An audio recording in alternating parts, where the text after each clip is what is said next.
So I figured we would start tonight's little chit chat, check in, whatever you want to call it, with the fat raccoons from Fat Raccoon Week. They're all very fat, which is good because it's almost time for them to head to their dens and start to kind of snooze away the winter.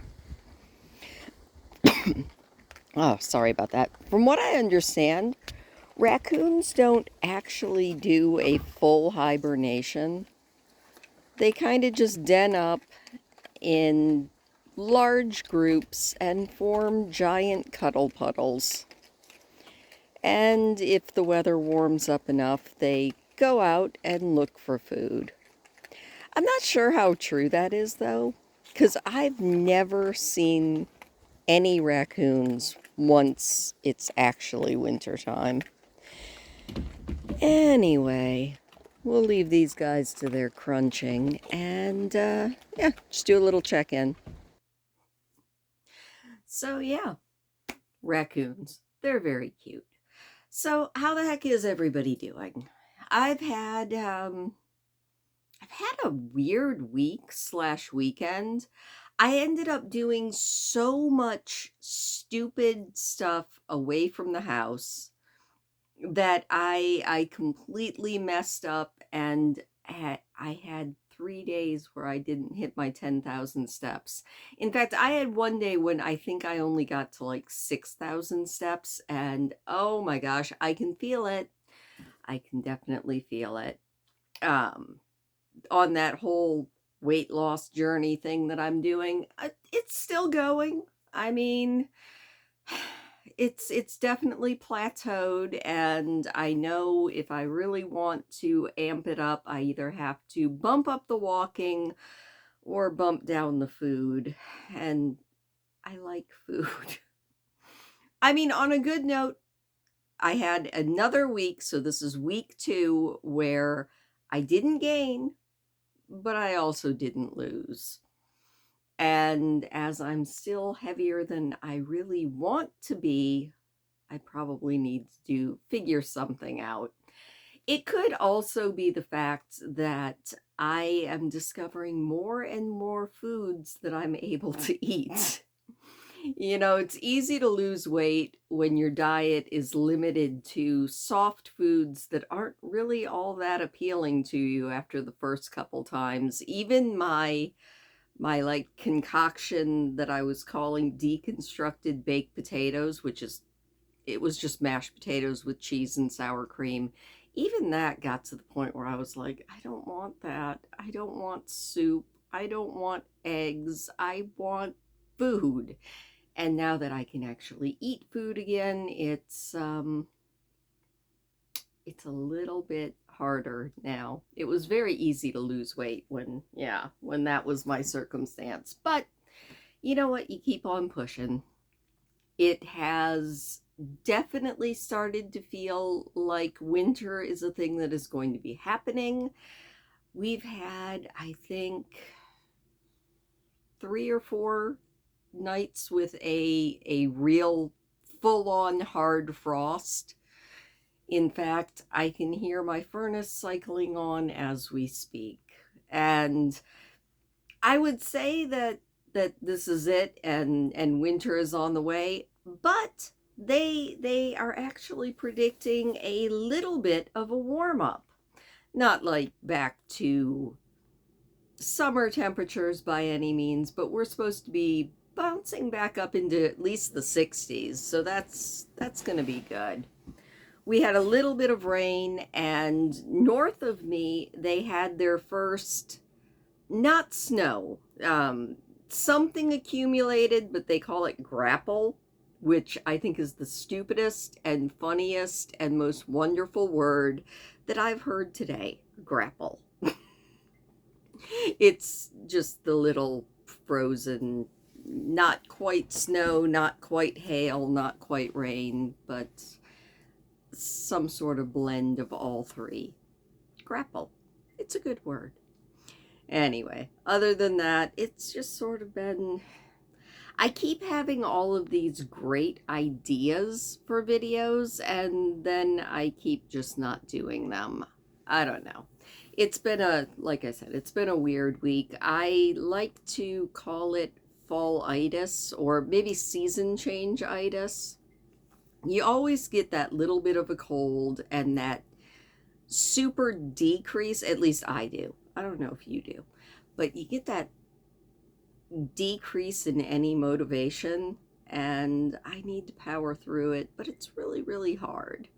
So yeah, it's it's just been a week.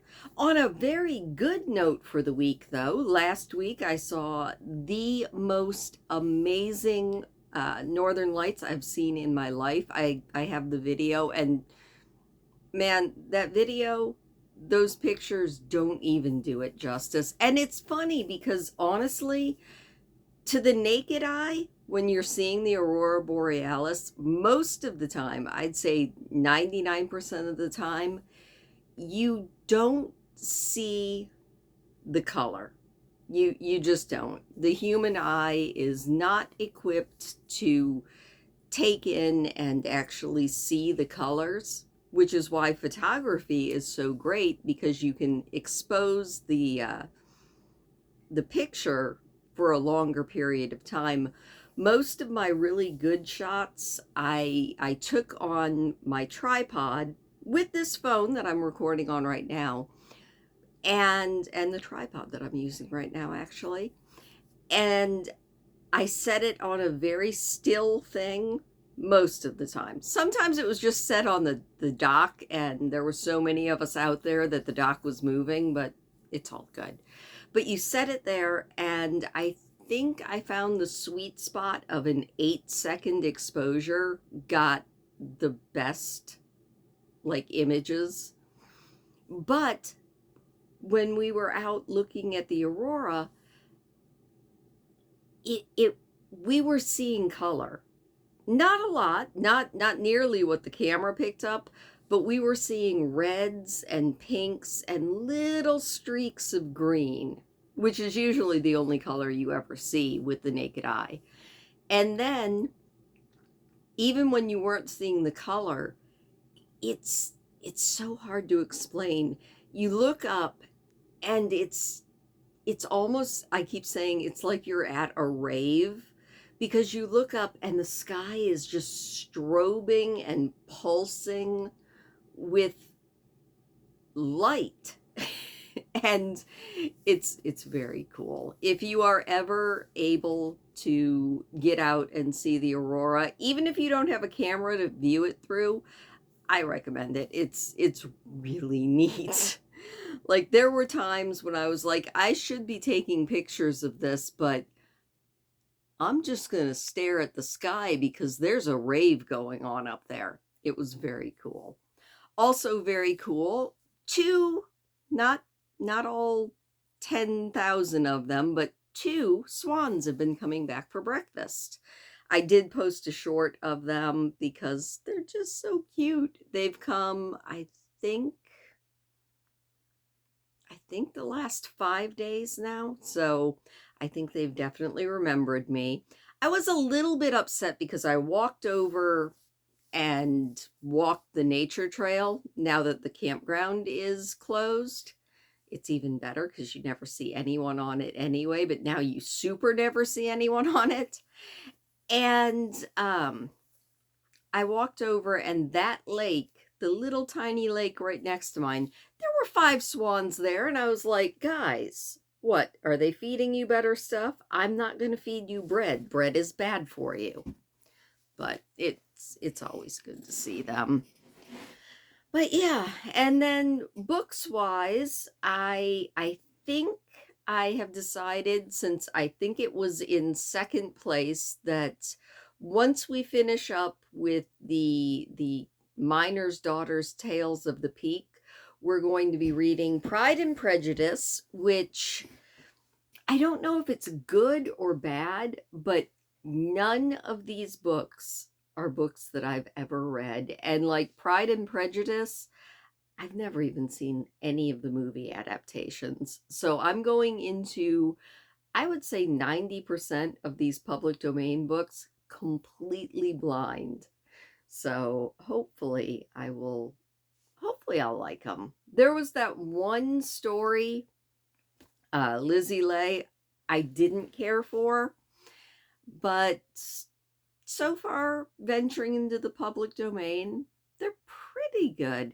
It's funny, I was thinking about it though, because I think I've I found why I never really got into the classics.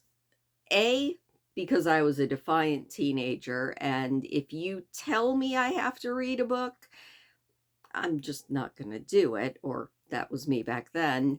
And two, when I would get into them, and I noticed it, at least with the three that we've read so far, I never, it's got to be something in the language. I always know that I'm reading a story as opposed to, I think I showed you guys that I got Stephen King's book Fairy Tale in that book haul.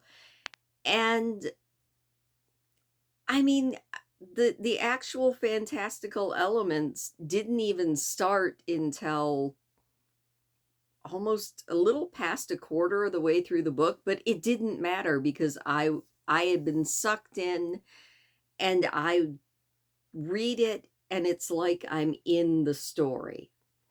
And so far, the the three that we've read so far have not done that for me. They're beautiful.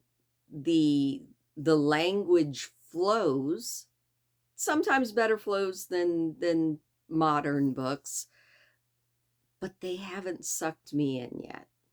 I'm kind of hoping that we find some classics that do. And to that end, since I got all of those books that should be out of copyright, I'm going to triple check on them along with the classics. What I was thinking was that we'll read a classic like Pride and Prejudice, and then we'll read one of these unknown ones, and we will all just hope that it's good. At least that was my idea. Anyway, enough of that. I've been babbling now for probably far too long. Thank you for listening to me. Thank you for indulging me when I whine, and I will see you guys next time.